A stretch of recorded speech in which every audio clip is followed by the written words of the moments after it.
Hi guys, my name is Carla, and today for my informative talk, we'll be jumping into innovation and how it persevered through the COVID-19 pandemic. So before we jump into the innovative side of that, I want to touch base a little bit on the pandemic itself. It was actually my first pandemic that I have lived through, and I'm sure for a lot of us it was. It was pretty crazy because it kind of just started from the talk of it maybe being a thing, and the groceries started running out. There was no more toilet paper. Everyone went into panic mode, essentially. And then it really happened. I remember at the time I was actually in high school, and I woke up one morning and got the email that we were no longer allowed to go to the campus because we couldn't go back to school. And that same week, we figured out how to keep school going. It was relatively close to the semester ending. I believe COVID happened right after spring break in March of 2020, and school ended in May. So we ended up starting to do our classes on Zoom, which was kind of ironic because we were expected to attend the Zooms and get our homework done and stuff, but our grades were not impacted by the rest of the coursework that was done throughout that period of time. So it was kind of weird because we still had to do it and our attendance was counted, but our grades weren't penalized. So that was interesting.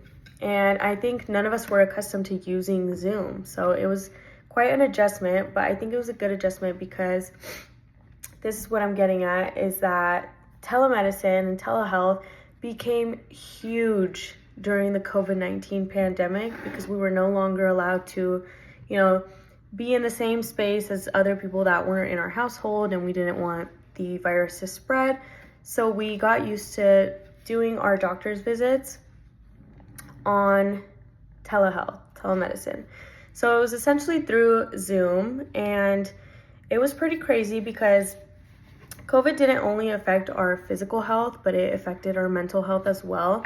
So even therapists started doing virtual meetings with their clients, and it was pretty crazy because it worked. I think the downfall of that, though, is that you don't have that personal connection, and you can't read the body language as well. Like right now, if I put my hands down, you can't tell if I'm fidgeting with my hands or not. And I think for a therapist, that is a huge part of reading the body language, and it'll tell you about people and where they're at with their mindset and stuff. So it was kind of a downfall, but it was nice because it was still accessible to people that needed it. And same with the doctors, if you were kind of feeling ill, you would hop on the Zoom call. You would tell the doctor what you're experiencing, whatever, and they would either get you medication sent to your pharmacy and you would pick it up, or they would tell you you're fine, basically. So that was pretty crazy, but telehealth was huge for the COVID-19 pandemic, and it helped a lot of people. And the crazier part about that is that telehealth already existed before, and a lot of doctors offered that service, but nobody really did it, which is odd to think about because I think a lot of us are used to actually doing stuff on our computers. Maybe that is just a huge shift that happened after COVID-19, but I do think that some people prefer that because of time management and it's easier.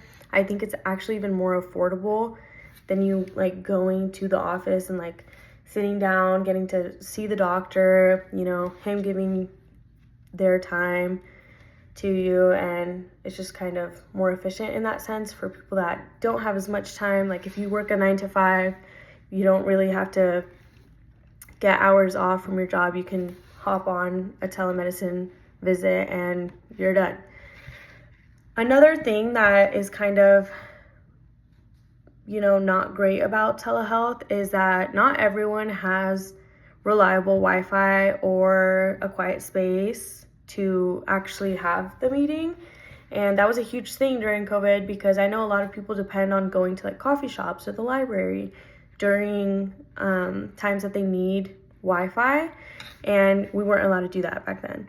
So I don't know, it has its downfalls and it has its benefits, but that was a huge thing that came from it, and it made healthcare of all sorts, physical and mental, really accessible during that time, which I think is what we needed because we were all in a crazy state of panic. So yeah, telehealth, it's an interesting topic, and it keeps advancing as the years keep passing, and AI is now a part of it, which is kind of crazy to integrate into healthcare, but hopefully it brings good things, and healthcare keeps advancing towards a positive direction. Thank you for watching.